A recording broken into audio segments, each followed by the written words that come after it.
Whoops. My phone's flopping all over the place here. Anyway, good morning. It's Edna Keep here live with Free Coaching Friday. And today we're going to talk about the reasons you need to manage your property manager. Hey, welcome, guys. How are you? How are you? Nice to see you, Mike. The main reason is, you know what? Nobody will care about your business as much as you. And if you give people license to spend your money, they will spend your money. So you have to be really careful. So I'm a big advocate of having property managers because if you don't, you're going to spend all your time managing tenants and toilets. And I don't want that for you. You might think it would be okay at the beginning, but believe me, it's the number one thing that I see that stops people from being able to grow. So how do you manage your property manager? Well, you just have to stay on top of them. You have to ask for the rent rolls. You have to ask for the expenses. What we do, which is a little bit different from some, is we actually, hey, good morning, Ryan. Nice to see you on. We do not have our property manager put the money in their bank account and give us the difference. We tried that, and believe me, it doesn't work. They find all kinds of reasons to spend your money. They've got staff, they got to work, and I tell you, it's amazing how quickly they can spend your money and send you the difference. So what we do is we have separate bank accounts for every single property. And yes, it's a bit of a pain in the ass for the property manager, but they have to deposit all the checks that come in into those accounts. Now, it's getting easier as time goes on because we get a lot of e-transfers nowadays, which we love. And then I actually deposit the money. And then I send a note over to the property manager saying that I've deposited that money. So that, to me, that's the number one way. If a property management firm insists, or the only way they'll do a contract with you is if they collect all the rents, you have to stay on top of them because, like I said, they will send you the difference. And you'd be surprised how many times that difference does not even cover your mortgage payment. So how you do it then is you every month when you get your report, and you make sure you get a monthly report, you read it. How many vacancies do you have? Does the money that they're giving you match the money that they collected? If Unit 3 is occupied and they did not pay rent this month, why not? I found with a property manager, we had one time that ran it this way. I questioned a couple deposits for 3 months in a row, and I questioned it 3 months in a row, but I didn't stay on top of it. I was getting $350 a month instead of the $900 they were supposed to get. So here it was just something that wasn't entered into their system wrong. So then on the third month, I got all the extra rent. But how easy it could be for that to have gone on a whole year, only to find out that who knows where that money went, right? And trying to figure that out a year later is a lot harder than if you're on top of it every month. The other thing too is question, if there's not enough details on an invoice that they sent you, question it. Why was that toilet backing up in Unit 4? Maybe there was a kid's toy in there. And you know what? We have in our lease that if somebody puts a foreign object in a toilet and it backs up, they have to pay that bill. Sometimes we pay it up front, but we collect. But so that's something that you have to stay on top of. Hey, good morning, guys. Hey, Razna. Hey, Rob. Hey, Mark. Razna says, absolutely agree. I had to do that a lot in the beginnings with my Barrie properties.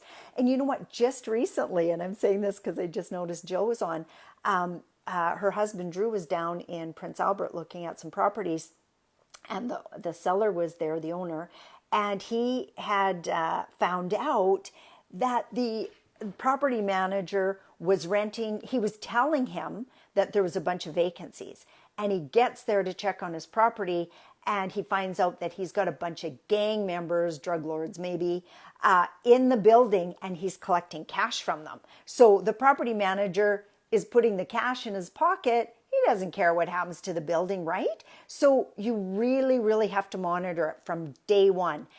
If vacancy starts increasing, get out to your building or send somebody by if it's too far away for you. And let those guys know that no, that does not happen on my watch. You're not pocketing that money. You're not letting drug lords and gang members into my buildings. And you know, it still happens even when we're managing our own buildings, but we get them out as quick as possible. Your tenants in the building, they don't want their building to be, they don't have gang members in there. They don't want to have drugs being sold in there. They will tell you of unusual activity. Then it's up to you to get them out as quickly as possible. And if you have struggle with the rentalsman, and you're not getting the sheriff's help and stuff, you know what? Offer to pay these guys to get them out of your building. Believe me, you will be happy, even if you had to throw $1,000 at them to get them out quicker than waiting for the rentalsman to come along and say, yeah, okay, it's okay for you to move those people out. And in the meantime, they might have got 3 months rent. Here, give them, here's some money, go live at somebody else's property, you know, and be honest when you're giving reference checks for that too. You know, tell them. There's a lot of people that don't call about reference checks, but you don't want to be known as somebody who will give false reference checks to let somebody else deal with your problems either. Say, you know what, you don't want that guy.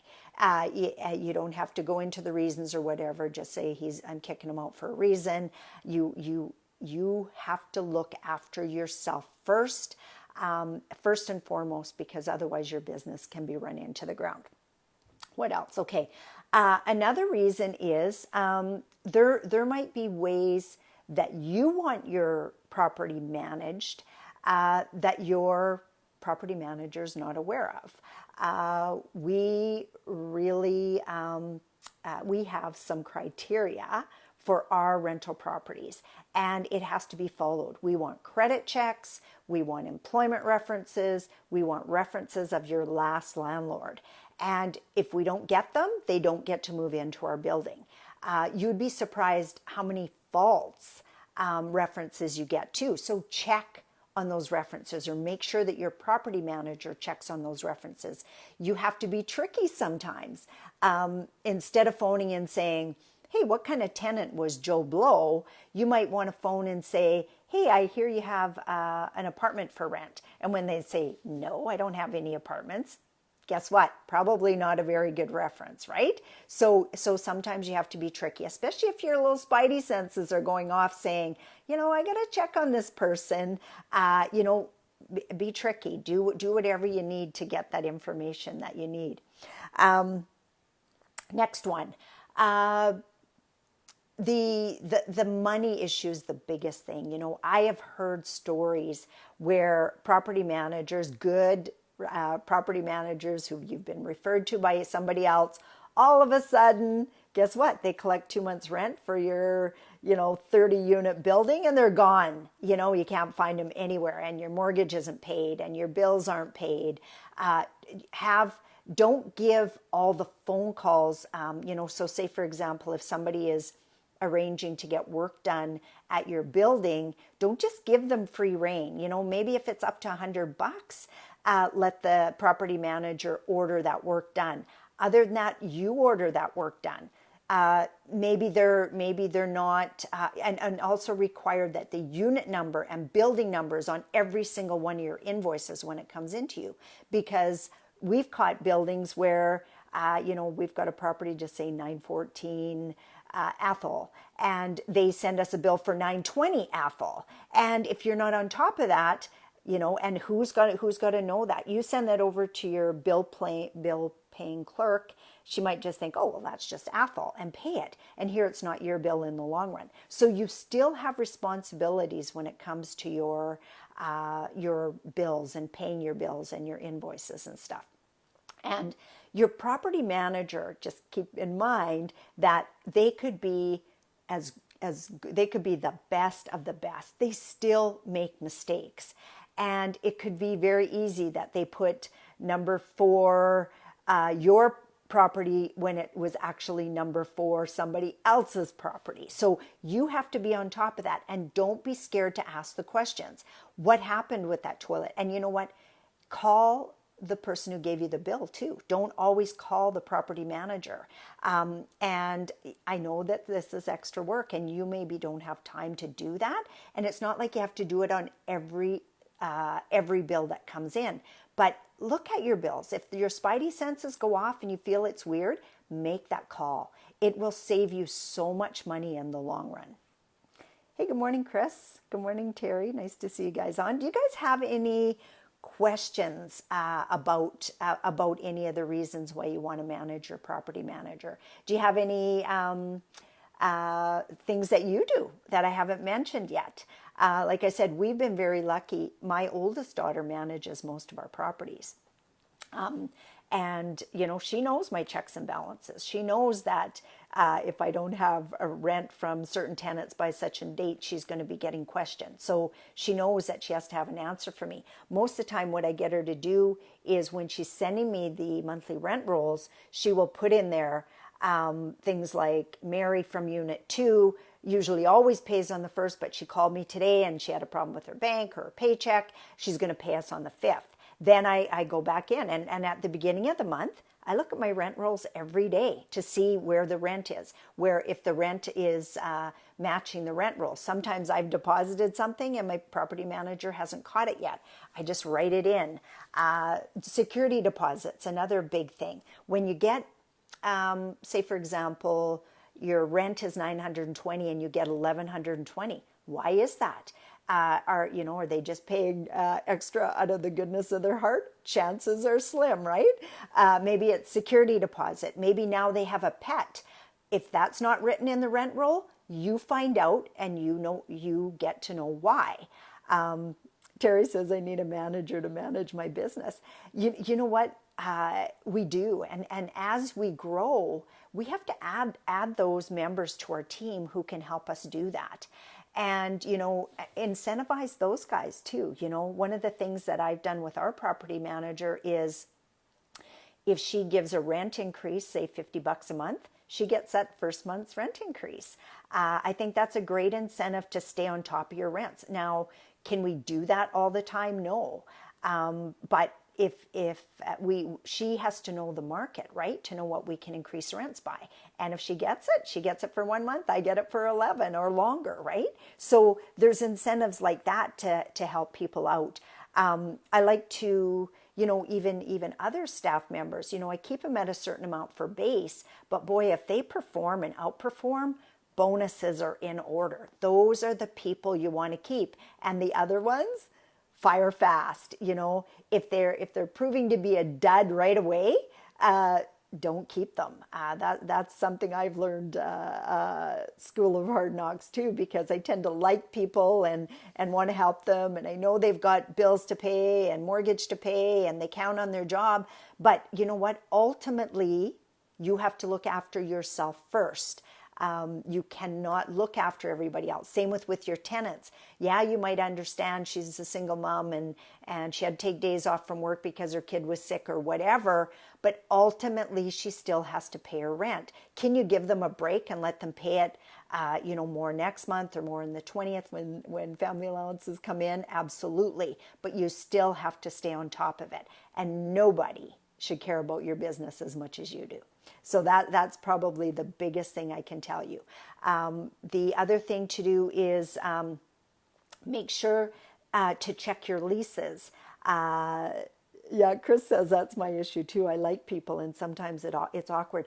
And and sometimes it is awkward. And that's why I really love having a property manager too, is I can say to her, you know what? That's the 3rd month in the row that they haven't fully paid on the 1st of the month. The excuses are getting too long. Tighten them up or give them some penalties for their late rents. And it's easier for her to go back and say, I love your sob story. I understand it. But my boss is saying if I don't collect rent, there's going to be late fees or there's going to be repercussions. So you have to deal with it. And, it's easier if it's arm's length. For Dawn, it's a job. I've always had a soft spot for single moms because I was one. But you know what? In all my life, I never missed a rent payment. Didn't even know that that was an option. Didn't even know it was an option to be late. Like it was due on the first, it was paid on the first. I am absolutely amazed at how many even professionals send me their rent on the 6th. Like, really? Like, where does that happen? Why do we let that happen? So, again, it's up to us, because if we allow them to pay on the 6th and the 7th every month and we don't give them any penalty, well, that's just like saying, yeah, it's okay, right? So we have to be on top of those. Now, with that said, do we give a rental late fee every month? No, we don't, because, right now our vacancy rate is higher than usual. So we give some concessions, but we're on it and we're telling them, and we're letting them know that we're on top of that and we're watching. And history says that if it's now coming on the 6th, pretty soon it'll be the 7th, pretty soon it'll be the 10th, and that's absolutely not acceptable. We have a rule that if rents aren't paid by the first week of the month or 5th day, they get a late rent notice with their penalty issued on there. And then on the 16th, they actually get an eviction notice. Does not matter what the story was. Does not matter if we said, yes, we'll work with you. Protocol says you're going to get this eviction notice anyway, because if the story continues, and that happens, sometimes the story is you're going to get the rent on the 20th. And if you don't 16th, then guess what? Now there's another 5-day delay there, because now they can't get it till the 21st. So if that's the time frames with rentalsmen. If you got to have the late rent or the eviction notice in on a certain day, because there's a certain amount of time they have to pony up and give you your rent. So if you don't stay on top of that, it's another week, it's another 2 weeks, it's another month. And they know, and every time you're lax on that, they get laxer. And believe me, I've watched that happen. If you haven't collected rent by the end of the month, guess what? It's actually easier and cheaper for them to move than to get caught up on the rent, because then they get to keep that $1,000 in their pocket, right? So they can go move into another place, save themselves $1,000. And there are tenants out there that do that on purpose. So stay on top of them. Once it gets late, it's harder and harder for them to pay. Another thing to stay on top of and make sure that your property manager does is quarterly inspections. I get physical reports in a spreadsheet of quarterly inspections. That tells me they've been in the unit. They're charging me for it, obviously, but it also tells me what repairs and maintenance have been requested, who it was requested to, and then next month, if I see the same request, then there's somebody else I got to get on top of, right? So that is so important too, to do those quarterly inspections, because you know what? 1 quarter of mess is a lot easier to clean up than a whole year's worth of mess. People will move rather than clean up their own place. I know most of us don't live like that, especially us landlords, but tenants will choose to move rather than clean up their place. We had one where we had a new management take over at one of our properties, and the guy came up to him in the hallway and he goes, "Hey, I'm moving at the end of the month." And even though his lease wasn't up, and he goes, "Well, why?" And he goes, "Well, my place stinks and I have mold." So I sent my husband over to have a look. And yeah, he had a tiny little speck of mold on his ceiling. We have that in our own houses, but tenants seem to think that that's going to kill them. So fix it, put your bleach on it, whatever it is to get it off. But the reason for the biggest stink in his house, because he hadn't done dishes for 3 months. There was dirty laundry everywhere. And we said, no, you are not getting out of your lease early. You clean up your place and it will quit stinking.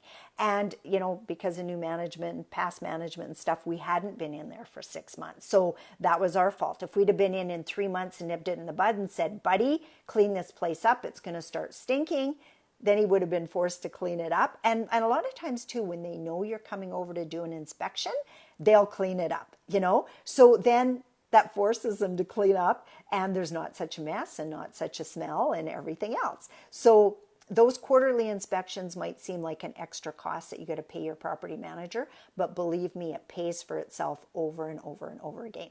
Hey, good morning, Jerry. Good morning, John. Nice to see you guys on.